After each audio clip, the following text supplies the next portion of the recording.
is 'n klein stukkie wat ons gaan lees uit Handelinge hoofstuk 1.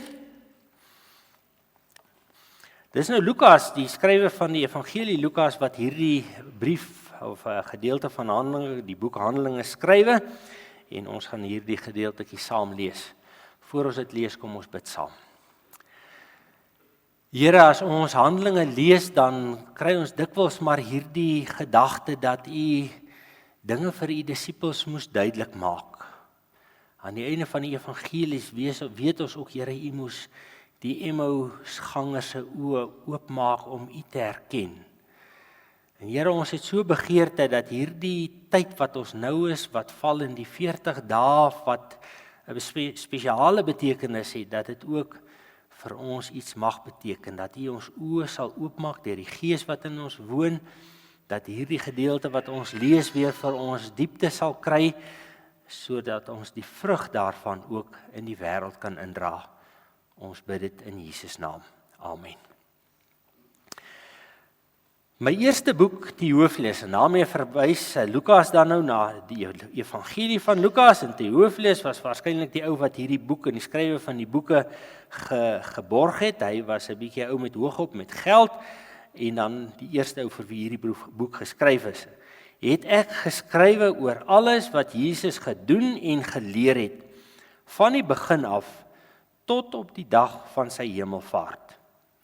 Voordat hy in die hemel opgeneem is, het hy deur die Heilige Gees bevele gegee aan die manne wat hy as apostels uitgekies het. En na sy dood het hy aan hulle met baie onbetwisbare bewyse ook getoon dat hy lewe. In die loop van 40 dae het hy by verskeie geleenthede aan hulle verskyn en met hulle oor die dinge van die koninkryk van God gepraat. En terwyl hy 'n keer saam met hulle aan tafel was, het hy hulle beveel: moenie van Jerusalem af weggaan nie, maar bly wag op die gawe wat die Vader beloof het, soos julle van my gehoor het. Vriende, in hierdie gedeelte gaan ons 'n bietjie stil staan by 'n paar gedagtes. Die eerste ding wat ek wil by stil staan is dat Theophilus by Lukas hoor dat in hierdie tydperk tussen Jesus Christus se kruising en opstande ding voor die hemelvaart word as 'n 40 dae tydperk aangewys. Nou julle sal weet dat ons dikwels in die Bybel hierdie getal van 40 het. Die getal 40, die tyd wat die volk in die woestyn rondgeswerf het. Ons weet Jesus was 40 dae deur die bose ook versoek in die woestyn. So kry ons dikwels in die Bybel hierdie 40. Die 40 in die Bybel is tipies in die Joodse tradisie 'n teken van 'n tyd van suiwering wat 'n mens ondergaan tot nuwe insig te bring, 'n tyd waar 'n mens bietjie moet nadink oor goeders, waar daar eintlik soms goed uit jou lewe moet wegkom en jy nuwe insigte moet kry op ander goed. 'n Tyd van loutering is 'n ander manier om dit te sê. En in hierdie 40 dae sê Lukas dan vir Theophilus, wat nie self waarskynlik al hierdie geleenthede gesien het nie, maar wat moes byhoor, wat het nou eintlik gebeur met Here Jesus, sê hy van in hierdie 40 dae het die Here Jesus Christus moeite gedoen om met sy disippels te oortuig dat hy werklik uit die dood opgestaan het, en verder het hy met hulle oor die koninkryk van God gepraat. Nou ek gaan vanmôre nie baie konsentreer op die koninkryk van God nie, want na die hemelvaart breek in ons kerklike jaar koninkrykstyd aan. Dan gaan ons 'n bietjie praat oor die onderrig van Jesus wanneer hy met sy disippels gepraat het oor hoe lyk die koninkryk van God, die gelykenis en al daai goed. Ek wil vanmôre 'n bietjie konsentreer op die gedagte dat hier so staan: Theophilus, Jesus het in hierdie 40 dae deur onbetwisbare bewyse gelewer dat hy uit die dood uit opgestaan het. En wat is dit? En om dit mooi te verstaan, wil ek begin deur gou-gou met julle bietjie te praat net oor hoe het die Jode van daai tyd oor begrafnis en oor die dooie liggaam gedink. Nou ek het so 'n bietjie op die bord nou 'n foto van 'n paar grafstene. Nou hierdie is net so 'n bietjie aan die, dat ek nou net my rigting reg kry. Ja, is aan die ooste kant van die Kedron Vallei, Jerusalem lê aan die ander kant van die vallei, is hierdie klomp grafte wat deesdae daar te sien is. Dit is nie die tipiese manier hoe Joodse grafte gelyk het nie, maar is net weer vir ons 'n bewys dat grafte in die tyd van die Joodse volk deur die geskiedenis het maar verander hoe dit gelyk het. Julle kan nou dink, dit word baie sterk bepaal in die tyd wat jy leef deur die gebied waarin jy leef. As jy nou soos ons in die Namib-woestyn 'n graf moes maak in daardie tyd wat die ouens nie sement en stene gehad het nie, sou hulle jou net maar 6 voet begrawe het, laat die strandwolf jou nie vannag kom opgrawe nie. In Jerusalem en die plekke waar die Here Jesus op baie tyd geleef het, die van julle wat al daar was, sal sien die berge daar is nie hierdie tipiese granietberge nie. Dis bietjie 'n sagter klip wat die berge van gemaak is, en daarom het hulle baie keer sommer so in die berge het hulle gate uitgekap. En dan het hulle graftombes gebou waarin hulle 'n paar grafte kon lê. En dan het dit so gewerk min of meer. As jy genoeg geld gehad het of 'n familielid het so 'n stukkie grond kon koop waarop hulle vir jou 'n graf kon uitkap, dan sou dit waarskynlik op die einde van die dag maar 'n familiegraf geword het. Nou in die graf wat 'n mens kon besoek in Jerusalem wat hulle nou deesdae voorhou as die moontlike graf van die Here Jesus Christus, kom 'n ou in 'n kamertjie en dan is daar 'n ander plekkie ook, maar die meeste van die grafte het 'n ingang gehad met 'n lêplek. Hier is eintlik maar 'n bank ook op die klip uitgekap en 'n lêplek daar en een daar, so daar kon 3 liggame lê. Nou kan julle verstaan dat 3 plekke word vinnig vol.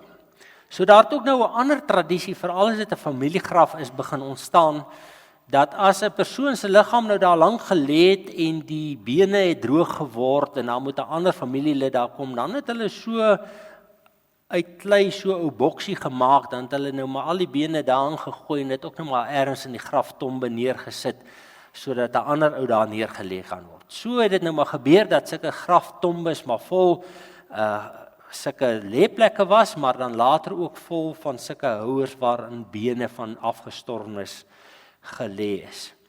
Nou baie interessant, hierdie goedjies waarin die bene gelê is wat van klei gemaak is of uit klip gekap is baie keer veral in ryk mense se geskiedenis is die naam daarop gegraveer soos ons deesdae se grafstene.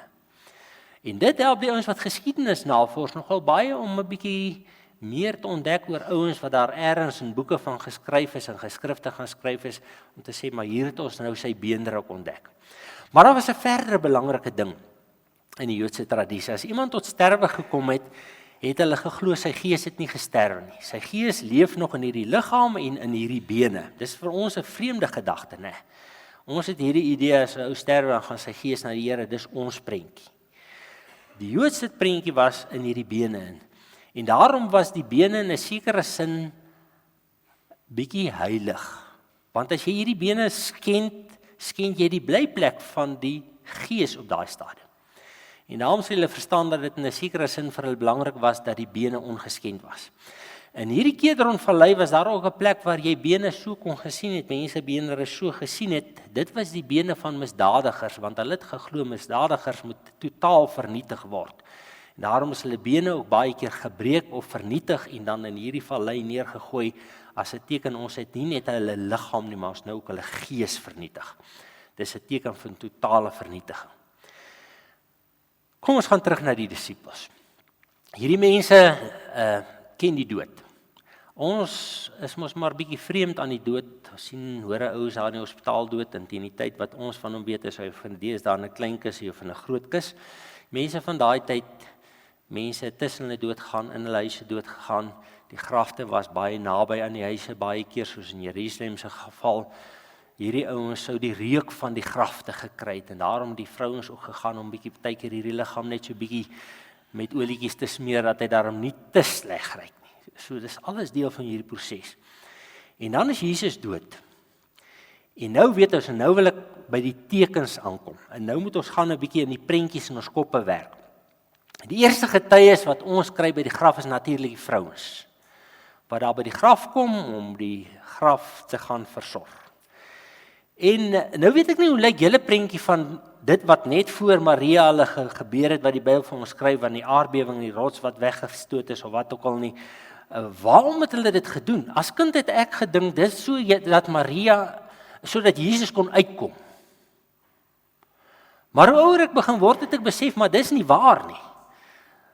Dis hoe die vrouens en die wagte kon gaan kyk, want die wagte het later ingestorm, uitgehardloop, gaan kyk en uitgehardloop na die skrifgeleerdes en gesê die liggaam is nie meer daar nie.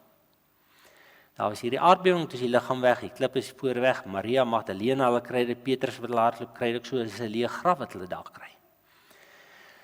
Maar kom ons gaan terug na die vrou. Ons lees in die Johannes Evangelie dat toe Maria Magdalena daar uitgaan het, sy die Here in die tuin raak geloop en dan staan daar die Here op 'n stadium vir haar sê, moet my nie vashou nie. Nou ons is nie seker hoe het die Maria Magdalena die Here vasgehou op daai stadium wat hy haar daar in die tuin ontmoet het nie, of sy hom omhels het of net sy voete vasgegryp het nie. Ons weet nie wat is die tradisie, heeltemal waarskynlik sou 'n vrou in haar posisie sy voete gaan vasgryp het. Maar hy sê vir haar, moet my nie vashou nie. En dan gaan sy vir haar, gaan vertel vir my broers. Dan storm die ander lot volgens die ander evangelies ook nou na die graf toe kom kyk, die graf is leeg. Ons lees verder van die Emmausgangers wat gestap het en die Here Jesus Christus kom stap skielik saam met hulle en hulle omheen hom nie en hulle begin vertel van al hierdie dinge wat gebeur het en Jerusalem sê, is dit? Né? Is dit? En hy stap langs hulle. En dan later as hulle saam eet, lees ons dat hy hom aan hulle openbaar het. En dan uit hulle gesig verdwyn het. En dan hardloop hierdie ouens terug na die ander ouens toe in Jerusalem van Emmaus af en hulle sê, hoor die Here het aan ons verskyn. Ons kry ander gevalle van verskynings wat die Here die 11 verskyn en Judas is nie daar nie. En nou hier raak dit nou lekker dramaties. Nee, Judas is nie daar nie. En ons lees nou in daai stukkie net Jesus het aan hulle verskyn. En hy sê vir hulle, kyk tog, 'n vlees 'n spook of 'n gees het nie vlees en liggaam nie. Dis ek. Maar hy sien die vraagtekens in hulle gesigte. Wat ons nie daar lees is dat hulle nie aan die Here gevat het nie. Dit lees ons nie daar nie. Wat ons 'n bietjie in die twyfel praat of hulle baie stadium aan hom gevat het is Thomas later by hulle kom dan sê Thomas vir hulle vir ons het die Here gesien. En sonder dat dit geskrywe staan moet ons aflei dat Thomas vir hulle sê man julle het 'n spook gesien. Ek glo julle nie. Julle ek dink eintlik as mens die konteks mooi in die groter prentjie sit, die eerste vraag wat hulle toe hulle aanhou Thomas vir hulle gesê, hoor jy? Het julle aan hom gevat? Dis nogal 'n strikvraag, né? Het hulle aan hom gevat? Ek praat van die 11. Thomas reageer deur te sê, as ek nie self my hande in die plek van die spykers in sy gesteek het van die spies en die spykers in sy hande nie, sal ek nie glo nie. Nou moet mens jouself vra, as Thomas sê, as ek dit nie self gedoen het nie, het hulle waarskynlik vir hom gesê, ja, ons het aan hom gevat. En dat Thomas ten spyte daarvan dit nog nie geglo het nie, so dis een moontlikheid. 'n Ander moontlikheid het dit nie aan hom gevat nie, maar ons sal nou by die waarheid uitkom. Sien julle hierdie ding, né? Dis een ding om 'n prentjie in jou kop te vorm sonder om regtig te dink oor wat het daar gebeur. Kom ons praat 'n bietjie oor een van die geskrifte wat vir ons dit baie spesifiek uitspel en ek wil die versie vir julle op die bord laat kry. Dit is 1 Johannes. Ek wil net eers gaan net gou eers 'n bietjie terug na daai en toe. Ek wil nog iets gesê het oor die soenok, die kus wat mense in daai tyd gegee het teen die agtergrond daarvan dat Jesus verraai is. Dis was die manier wat 'n mens eer sou betoon aan 'n rabbi en iemand groter. Die soen in die Joodse tradisie was nie eintlik net 'n groet nie. Hulle het maar baie net geshalom. Maar as jy aan iemand wou eer bewys en sy gesag wou erken, is dit een van die maniere wat jy hom so nader roep.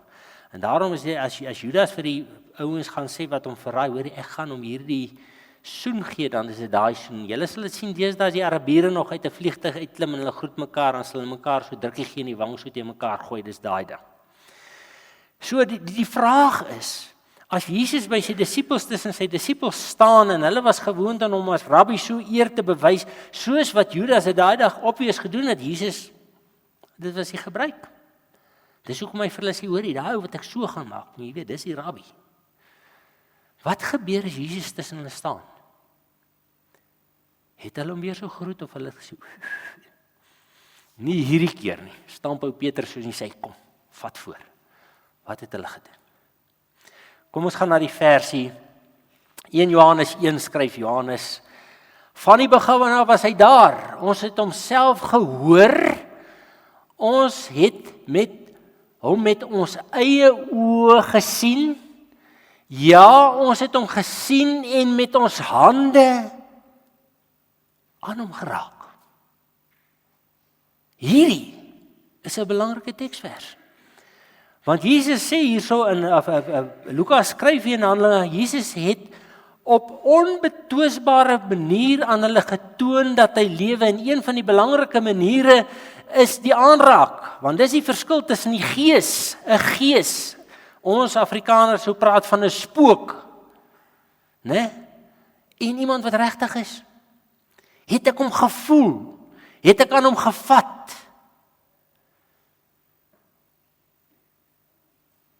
Johannes skrywe, ons het hom gehoor. Ons het hom gesien. Ons het met ons hande aan hom gevat. En ek dink dit antwoord vir ons so 'n bietjie die vraag. Wat het gebeur toe die Here die eerste keer aan sy disippels verskyn het? Ek vermoed maar dat hy die ongeloof in hulle oë gesê het, sê maar vat aan my. Vat aan my. Want dis wat hy vir Thomas gesê het. Gee jou hand hier, Thomas. Dis moeilik om jou hand uit te steek as jy in reverse is, maar die Here het vir hom gesê, gee, vat aan my. Onbetwisbare bewyse dat hy lewe. Hoekom, vriende? 'n Mens moet baie seker wees van jou saak as jy gestuur is om 'n boodskap te gaan verkondig. Want mense gaan jou vra. Soos 'n Judas, soos 'n Thomas wat nie die eerste keer daar was nie. Kerels het julle aan hom gevat. En waarskynlik het hulle vir ons sê ja. En daarom sê hy vir hom, as ek dit nie self ook doen nie, gaan ek nie glo nie. Nooit glo nie. En vriende, daarom vanmôre as ek en jy as getuies wat dit gehoor het by die ouens wat gevat het, gesien het, gehoor het, hier sit, moet ek en jy ook vir die Here vra, Here, ons is nou in hierdie 40 dae. Ons aanvaar dat na u hemelvaart het u disippels nie weer aan u gevat nie. Ons aanvaar in hierdie 40 dae het hulle. Maar ons, wat gaan ons doen wat nie aan hom gevat het nie? Die verskil tussen my en jou en die disippels is dat as hierdie mense uitgaan na die uitstorting van die Heilige Gees en die mense sê vir hulle, man, ja, ons het ook die ou gesien doodgaan en ons hoor ook maar het julle hom gesien? Ja, ons het hom gesien. Hoe seker is julle dis nie 'n spook nie? Man, ons het aan hom gevat. Ons het saam met hom vis geëet langs die see van Galilea. As ek aan hom gevat het, weet ek, dis nie 'n spook gewees nie. Dis nie my verbeelding gewees nie. Ek het aan hom gevat. En dit was die getuienis. Maar nou sit ons 2000 jaar later en nie een van ons het al fisies aan hom geraak nie. Watter voorreg het die disippels nie gehad nie. En tog ten spyte daarvan dat hulle die 12 is wat die voorreg gehad het, stuur die Here vandag nog vir my en vir jou wat nie aan die Here geraak het nie, om hierdie getuienis te gaan uitlewer, dat hy lewe. En dit lyk vir my op die einde van die dag, as ek die Handelinge Evangelie reg lees, dat die grootste verskil wat in die disippels se lewe plaasgevind het, nie gemaak is of hulle hom gehoor of gesien het of aan hom geraak het nie, maar of sy Heilige Gees hulle eenvoudig oorrompel het. Want in hierdie 40 dae is hierdie ouens maar so, né? In hierdie 40 dae voor die uitstorting van die Heilige Gees is die Here aan die werk in hulle. Hy praat met hulle oor die koninkryk.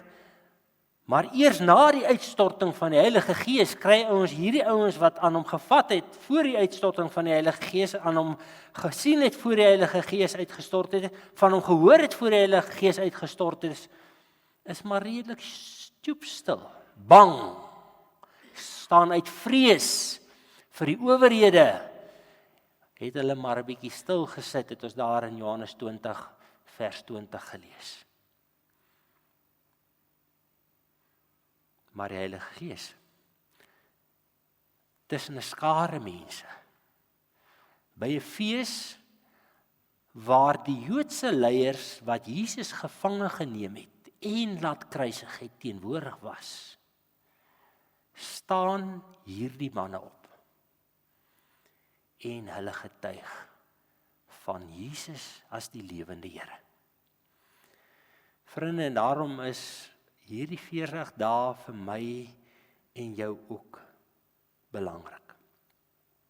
As leraar van hierdie gemeente van soveel jare is een van die moeilike dinge wat ek het om te doen en partykeer moet doen en partykeer nalat om te doen, is om iemand te gaan praat oor sy kerkbywoning. Hoor jy, hoekom sien ek jou nie meer nie? Is jy nog lief vir Jesus? Is jy kwaad vir ons? Wat het van jou geword? Is jy nou by 'n ander kerk? Dis nie vir my lekker nie. Elke keer is dit vir my 'n stryd, ek erken dit. Want hier diep in my hart het ek tog die gevoel, maar hierdie ou het ergens langs sy lewenspad hier gestaan, hy het belydenis van geloof afgelê en met sy eie mond gesê, Here, ek sal getrou bly.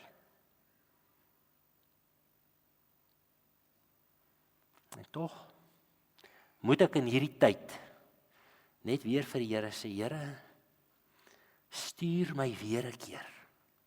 Maar stuur my nie net, Here, gee my die oortuiging deur die Heilige Gees, dat ek hierdie persoon en persone met wie ek gaan praat oor die evangelie van Jesus Christus gaan nader met hierdie liefde, waarmee u die eerste keer voor u disippels gestaan het, toe u vir bang weghardlopers gesê het, vrede vir julle. Met die oortuiging dat ek dit net doen, omdat die genade van Christus en die Heilige Gees ook my deel geword het. En ek dink, as elkeen van ons as lidmate, in hierdie tyd wat kom, die Here vra, Here, dis die tyd van suiwering. Maak hierdie gedagtes in my dood wat my bang maak, en wat my soms laat dink, maar dis nie my werk of my verantwoordelikheid, dis 'n bietjie sensitiewe saak hierdie, moenie met iemand daaroor gaan praat nie. Vat dit weg, Here. Ons het die blye boodskap, die evangelie van lewe.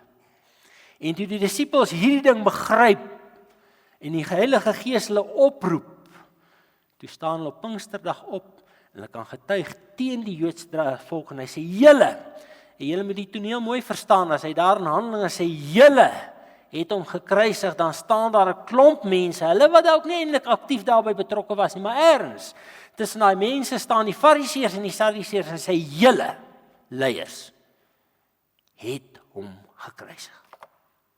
Maar God het hom nie daardeur laat skeer nie, hy het hom uit die dood uit opgewek. Daarvan is ons getuies, ons het hom gehoor, ons het hom gesien, ons het hom gevat, ook na sy opstanding. Vriende, en daarom vandag mag hier 'n gebed in ons harte leef, dat die Here in hierdie 40 dae ons sal skoon maak van al die ou verskoningkies, hoekom ons nie met iemand wil gaan praat oor die Here Jesus nie. Mag hy ons skoon maak van alles wat ons bang maak om te praat.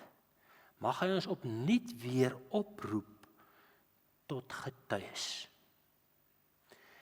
Julle sal hoor as julle net nou uit die kerk uitgaan in die gedeeltjie in Johannes hoofstuk 20 wat ek vanmôre gelees het, die Here eerste keer tussen het gestaan en vir hulle gesê, vrede vir julle.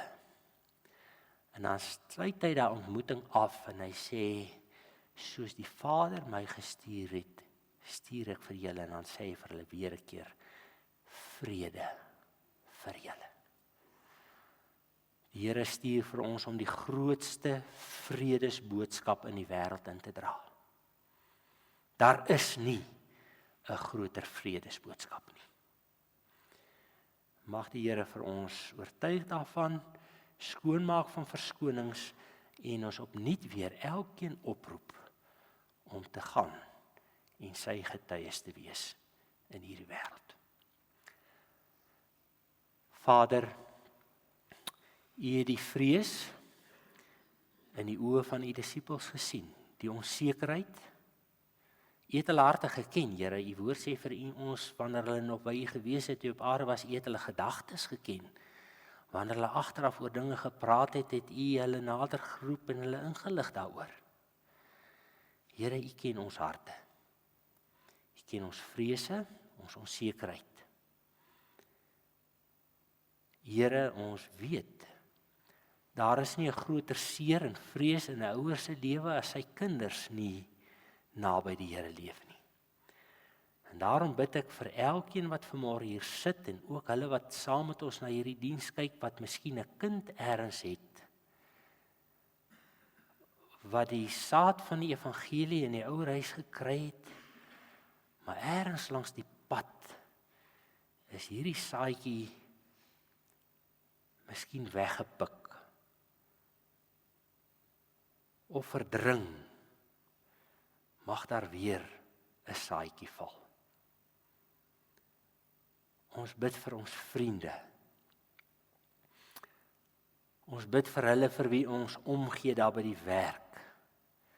Ons bid vir hulle wat ver is, wat ons dalk nie eens ken, Here. Laat U evangelie op 'n manier by elkeen uitkom. Ons bid dit in Jesus naam. Amen. Vrede vir julle, sê hy weer. Soos die Vader my gestuur het, stuur ek julle ook. Mag die genade van hierdie God en sy vrede by ons elkeen wees. Amen.